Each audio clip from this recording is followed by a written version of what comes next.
Halo semua, apa kabar? Saya harap semuanya dalam keadaan baik-baik saja dan tentunya tetap semangat dalam mempelajari keamanan perangkat lunak. Pada kali ini saya akan membahas tentang risk analysis yang merupakan salah satu touch points dalam skema 3 pilar Gary McGraw. Di sini kita lihat bahwa risk analysis itu berada pada tahapan desain dari software development lifecycle, juga di tahapan di sekitar test result atau testing. Nah, ini berkaitan sebenarnya. Jadi setelah dilakukan risk analysis pada tahapan desain, maka risiko-risiko tersebut akan dites pada tahapan test result. Jadi tesnya berbasis risiko. Gitu. Nah, risk analysis ini sebenarnya berkaitan juga dengan risk management pada pilar pertama Gary McGraw. Nah, seperti saya sebutkan tadi, fokusnya adalah pada arsitektural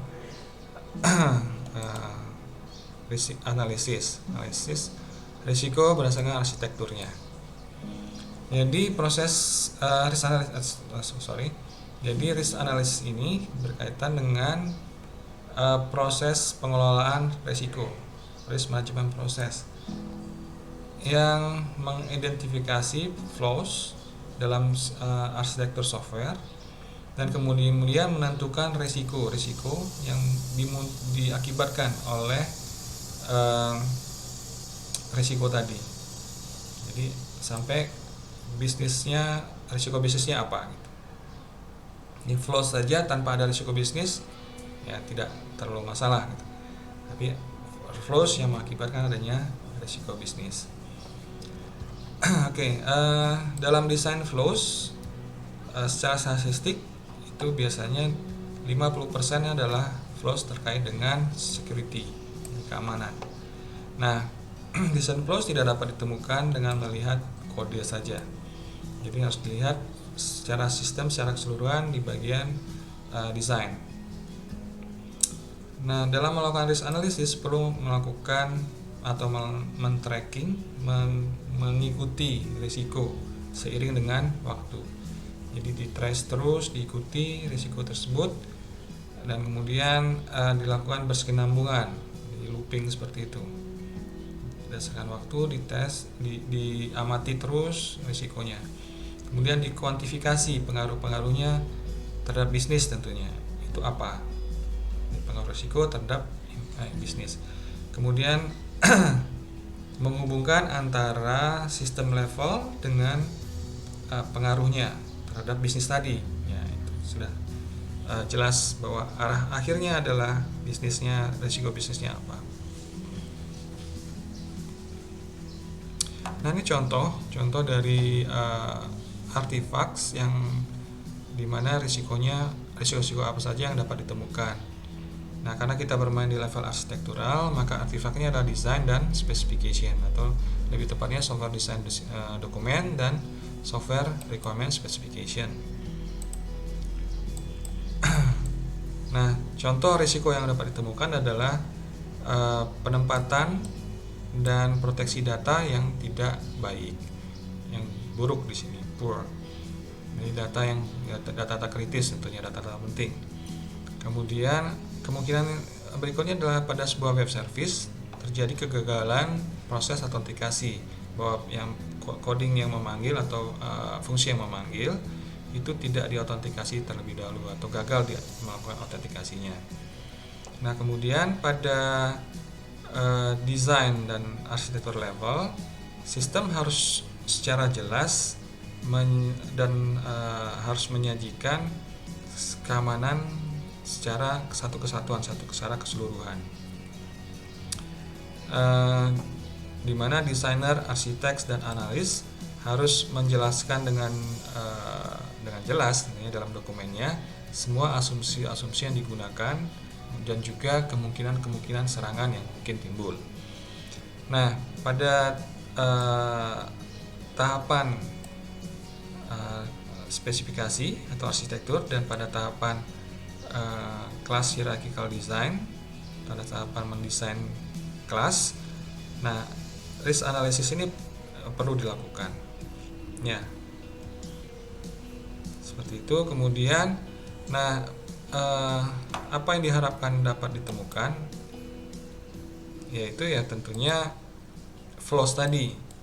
Jadi dengan melakukan security analysis diharapkan dapat menemukan dan membuat ranking dari flaws yang ditemukan. Jadi flaws ini saya sudah jelaskan arti dari flaws. Jadi di slide sebelumnya sudah dibahas perbedaan antara flaws, bugs, dan defects.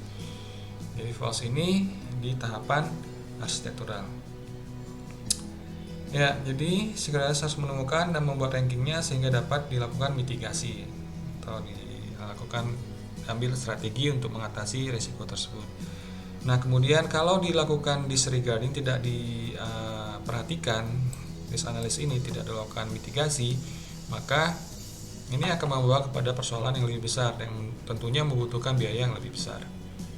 Nah, harap dicatat bahwa setiap risiko itu muncul pada setiap tahapan software life cycle, sehingga constant risk management threat itu harus dilakukan.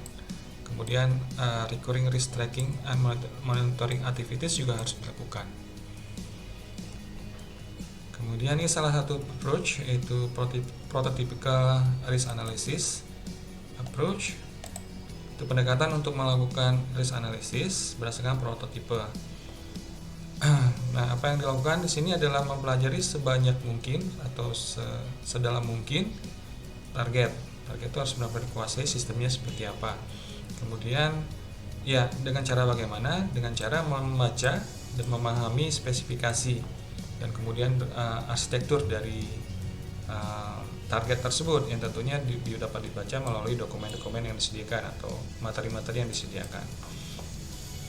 Nah, kemudian melakukan diskusi dan brainstorming dengan satu anggota grup. Jadi harus ada satu grup untuk diskusi dan melakukan brainstorming terhadap target tersebut, mendiskusikan berbagai hal, termasuk mendiskusikan boundary atau batasan atau scope dari sistem, dan kemudian menentukan juga data-data yang sensitif.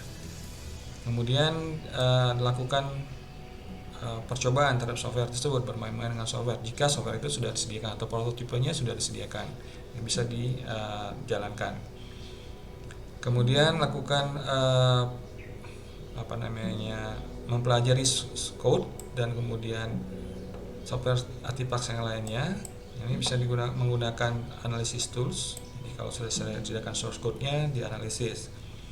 Kemudian identifikasi threats dan sumber dari serangan.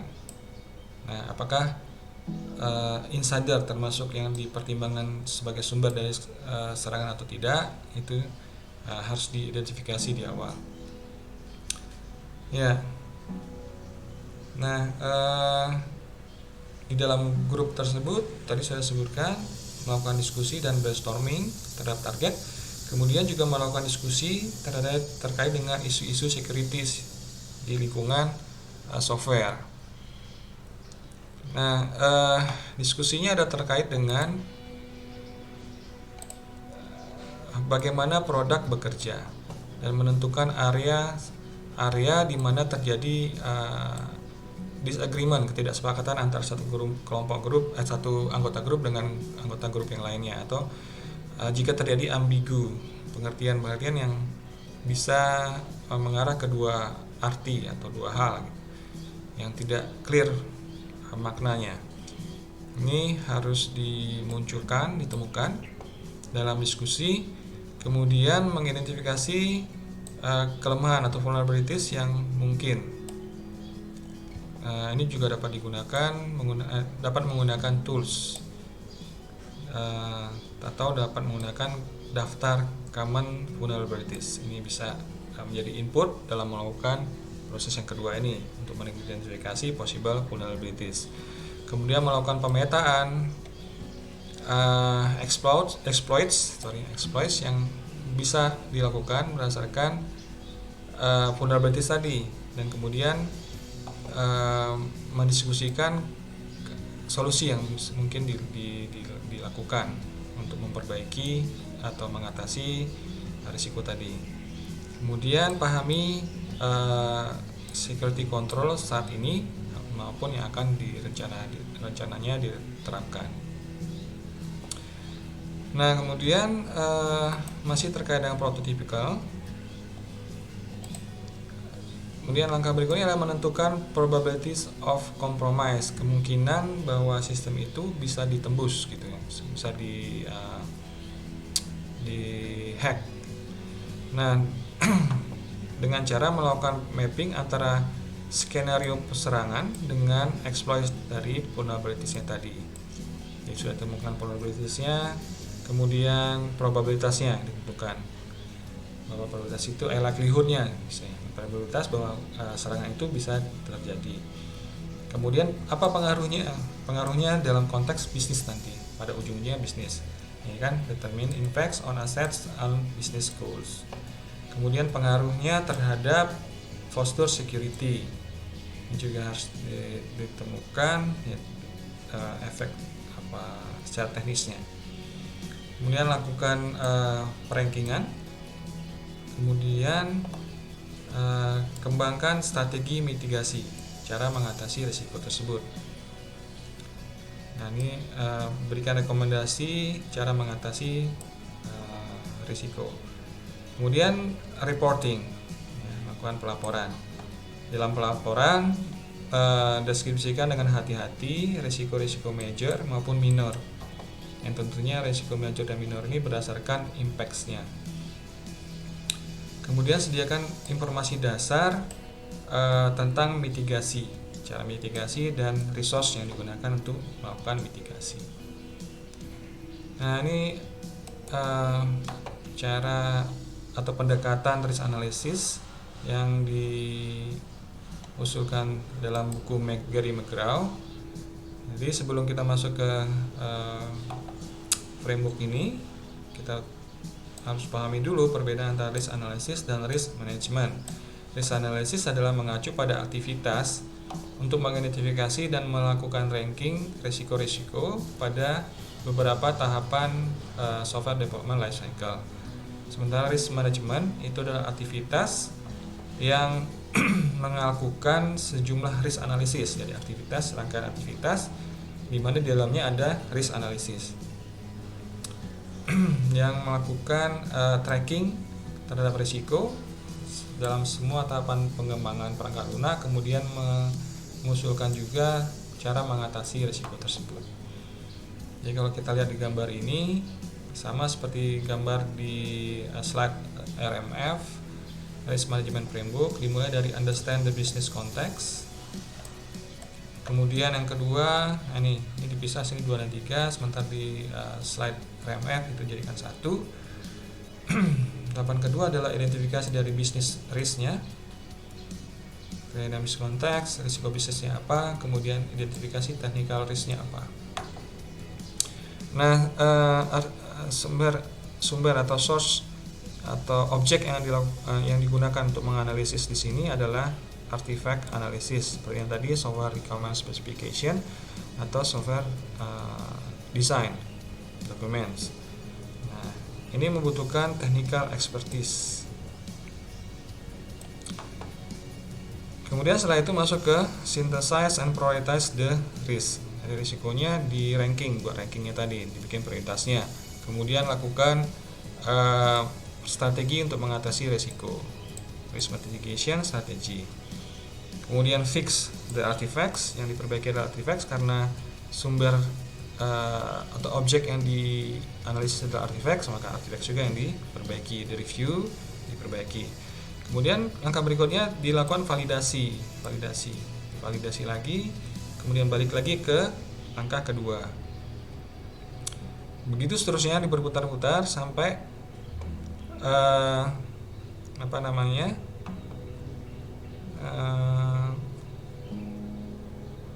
kemungkinan risknya itu bisa dibuat seminimal mungkin. Jadi risknya itu dimitigasi, dalam proses mitigasi itu atau dalam proses perbaikan itu bisa saja ada efek samping gitu. Kalau orang sakit diberi obat itu kan kemungkinan ada efek samping, makanya harus diamati terus. Nah, atau ada sisa-sisa penyakit yang belum sembuh gitu, atau ada sisa-sisa persoalan yang risiko yang belum diatasi secara penuh, makanya terlalu diputar seperti itu sampai risikonya cukup minim,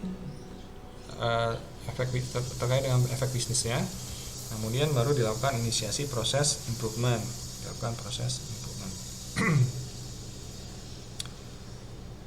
Ya, kita lanjutkan. Nah, dalam melakukan analisis itu butuh tadi disebutkan software design, kemudian software requirement specification. Nah, salah satu yang penting di awal itu adalah pengetahuan tentang sistem secara keseluruhan.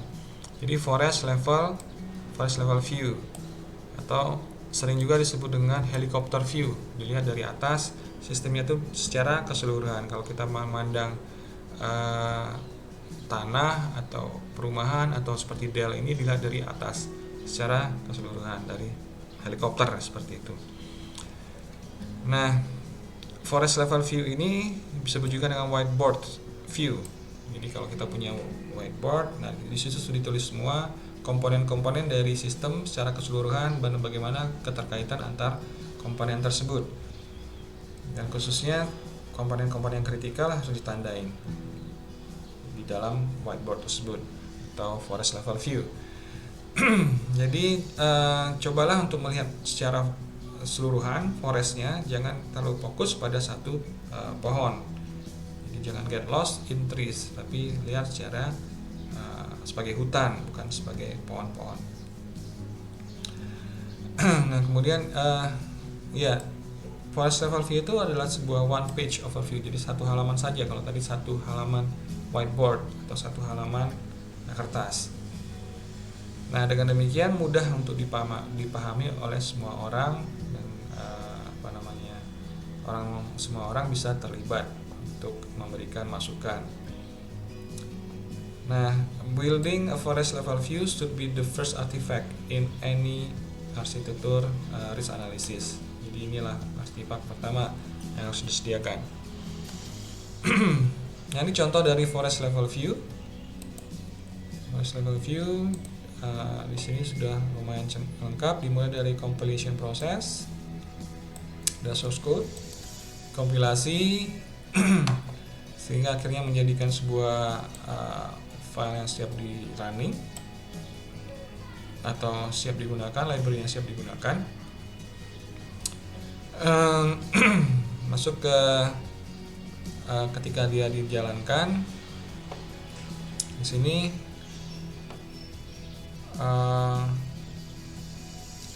ini ada class loader, ada verifier, ada just in time compiler, manage native code. Nah, all entities in this box can provide evidence and use permission checks. Di dalam box ini yang dapat menyediakan evidence dan menggunakan pemeriksaan permission atau pemeriksaan checking permission di dalam box ini. Jadi di sini sudah disediakan apa yang disebut tadi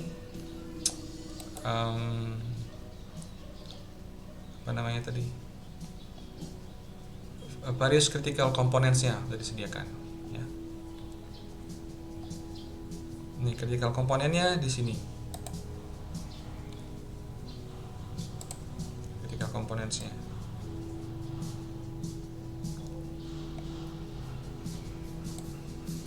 Ya. Ya, contohnya di sini ada security policy management juga ada, polisinya seperti apa. Kemudian ini ada policy evaluation, kemudian evidence various sources, permission checks, permission set. Ini ada profiling services, debugging services, runtime code management, kemudian execution di sini. Ini ada manage native code dan seterusnya. Nah, ini satu sistem sepertinya menggunakan bisa menggunakan Java seperti itu karena di sini ada compiler, atau menggunakan C gitu ya. Di sini ada environment atau platform. Itu di Microsoft juga menggunakan sistem seperti ini, jadi desktop application sepertinya.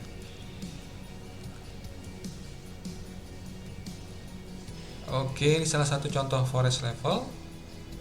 Nah, ini contoh lainnya, forest level view. Ini aplikasi, ada client tier-nya, kemudian ada web tier, application tier, dan data tier. Di sini seperti ada 4 tiernya ya. Dimulai dari client computer, order processing web interface, kemudian di sini ada client computer juga, order processing REST interface. Di sini ada web server, order processing application virtual directory, kemudian application server remoting service, order processing application. Ini ada database-nya. Ini mirip dengan web application pada umumnya. Kemudian di sini ada 4. Kalau biasanya ada 3, ada client, web application, ke database.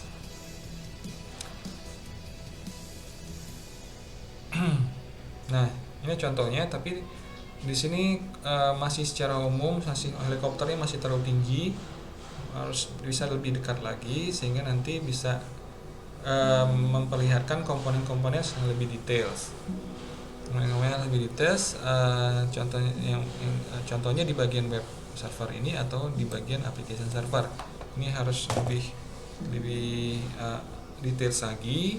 Jadi jangan terlalu tinggi juga helikopternya supaya bisa melihat keterikatan antar komponen dan melihat kemungkinan risikonya. Seperti itu.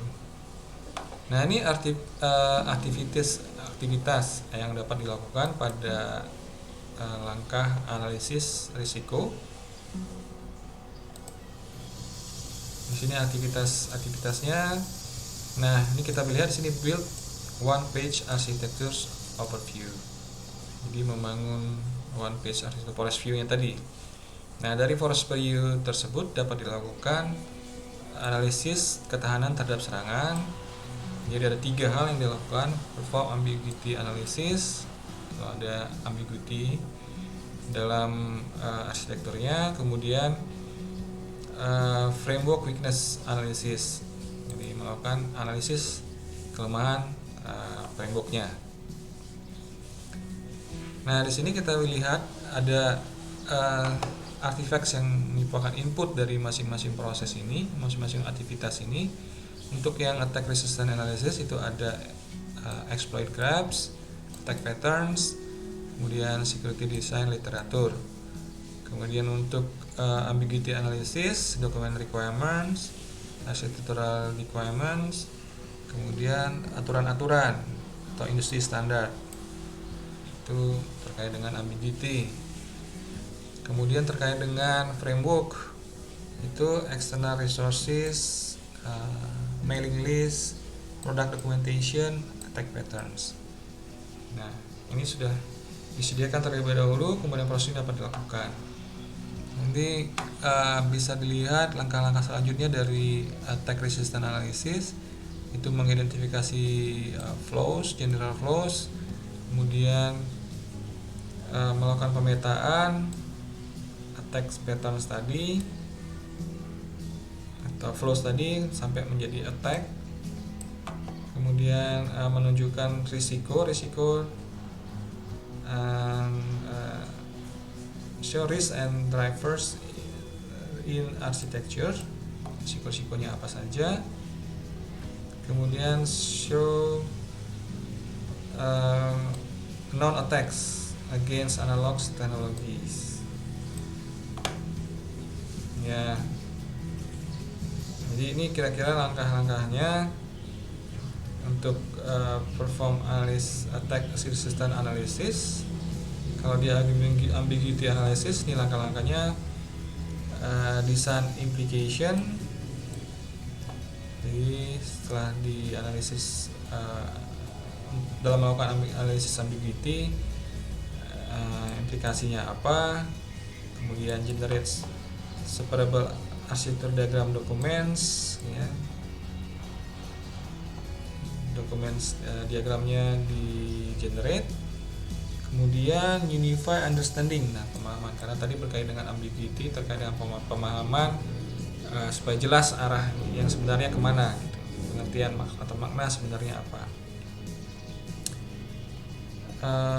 Ini menemukan ambiguity, identify downstream difficulty,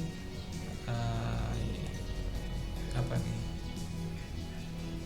Ini kurang jelas. Hasilkan konklusi, kemudian uncover poor traceability. Yang nomor atau tahapan yang ketiga atau bagian ketiga, melakukan analisis terhadap framework. Ya, ini berdasarkan knowledge, itu external documents, ditemukan harus memiliki dokumen tentang, kalau dia menggunakan commercial of the self, maka pelajari dokumennya apakah sudah tersedia common knowledge terkait dengan flaws dan lain-lainnya atau vulnerabilities-nya. Yang sama, identify service used by application. Di aplikasi itu menggunakan bagian-bagian mana saja dari framework, kemudian lakukan pemetaan kelemahan atau weakness-nya tadi terhadap kemungkinan diserang. Ya, kemudian hasil dari semua tahapan ini didokumentasikan menjadi software flaws maupun laporan risiko arsitektural. Nah, ini tadi sudah saya jelaskan langkah-langkah melakukan risk analysis. Ada 3 tadi: attack resistance analysis, ambiguity analysis, dan weakness analysis. Nah, ini penjelasan terkait dengan attack resistance analysis. Mengidentifikasi general flaws, tadi sudah saya jelaskan juga sebenarnya. Kemudian general flaws diidentifikasi menggunakan secure design literatur, jadi harus ada literatur atau referensinya. Kemudian ada checklistnya juga. Nah, kemudian knowledge base, knowledge-nya juga harus ada terhadap historinya, histori risiko tersebut. Kemudian melakukan pemetaan serangan, attack pola serangan, contohnya menggunakan abuse case maupun daftar dari attack patterns. Jadi punya attack patterns, punya abuse case, maka bisa dilakukan pemetaan. Nah, kalau kita bahas tentang abuse case pada slide sebelumnya, yang menjadi input dari abuse case itu termasuk adalah attack patterns dan anti requirements. Jadi ini saling terkait. Kemudian identifikasi risiko berdasarkan checklist. Nah, kalau ada checklist ini bisa digunakan untuk mengidentifikasi risiko. Kemudian pahami dan lakukan atau coba di testing non attacks. Jadi kalau ada non attacks ini bisa dipahami dan apakah bisa diterapkan di perangkat lunak yang akan dibangun atau di dalam arsitekturnya. Nah, kemudian ambiguity analysis ini terkait dengan kita jelasan makna. Jadi harus discover, ini dapat menemukan discover new risk atau creativity, ini dibutuhkan kalau mau menemukan new risk. Kemudian group analysis and experience ini membantu. Jadi harus ada orang-orang yang sudah berpengalaman.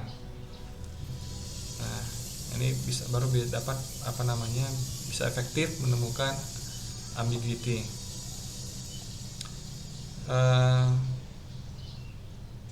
Kemudian bisa juga menggunakan multi points of view. Jadi mungkin ditinjau dari beberapa sudut gitu, beberapa angle atau points yang berbeda, dan ini bisa disediakan dengan memanggil expert dalam bidangnya masing-masing. Kemudian lakukan menyatukan pemahaman setelah terjadinya proses analisis, sehingga ambiguity tadi dapat diselesaikan.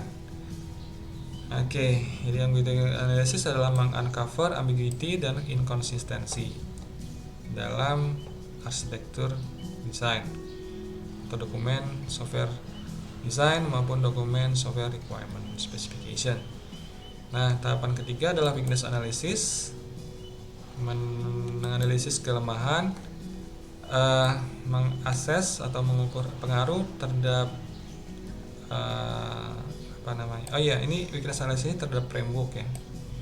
Jadi di sini juga yang digunakan external software dependencies.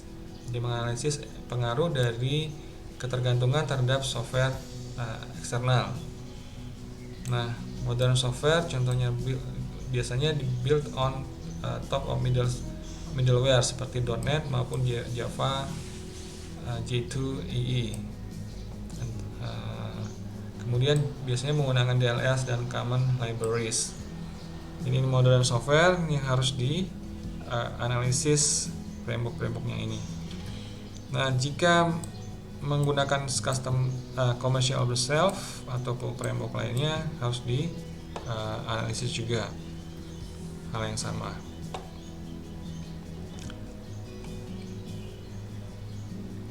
Ya, walaupun disediakan commercial off the shelf-nya juga harus dianalisis juga.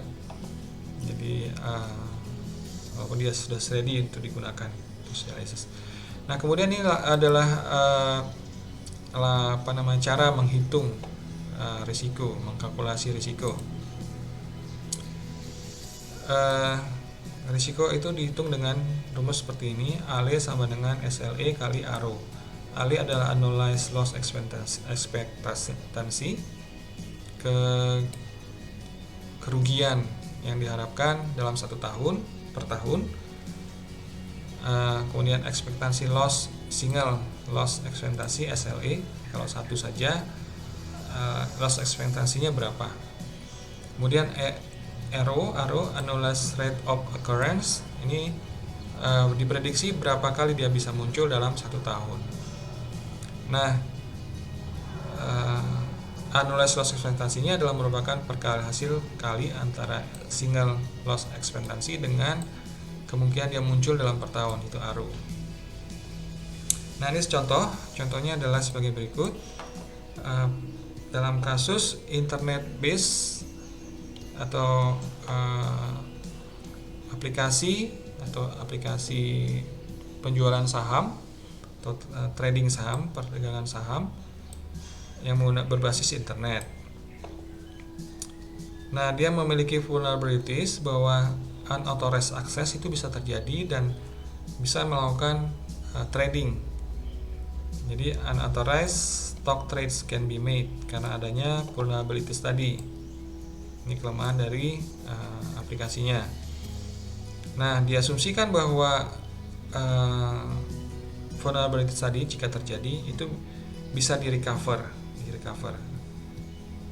Jadi bisa dilakukan middle and back office procedures yang dapat meng-catch dan merecover malicious transaction tadi, sehingga lossnya atau transaksi yang tidak authorized tadi bisa dikembalikan, tidak di redo. Namun langkah-langkah untuk melakukan recovery ini itu membutuhkan cost.